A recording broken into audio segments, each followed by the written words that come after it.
ہٹ جاتی ہیں اور جو سیر کرتے اور غائب ہو جاتے ہیں، اور رات کی قسم جب وہ پھیلنے لگتی ہے، اور صبح کی قسم جب وہ نمودار ہوتی ہے، کہ بے شک یہ قرآن اس فرشتہ عالی مقام کا سنایا ہوا پیغام ہے جو صاحب قوت ہے، مالک عرش کے ہاں اونچے درجے والا ہے، سردار ہے، ساتھ ہی امانت دار ہے۔ اور مکے والو، تمہارے رفیق یعنی ہمارے پیغمبر صلی اللہ علیہ وآلہ وسلم دیوانے نہیں ہیں، اور بے شک انہوں نے اس فرشتے کو آسمان کے کھلے کنارے پر دیکھا ہے،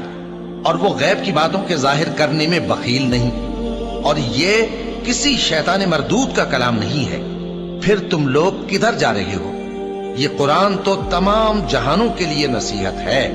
یعنی اس کے لیے جو تم میں سے سیدھی راہ چلنا چاہے، اور تم لوگ کچھ بھی نہیں چاہ سکتے مگر وہی جو اللہ رب العالمین چاہے۔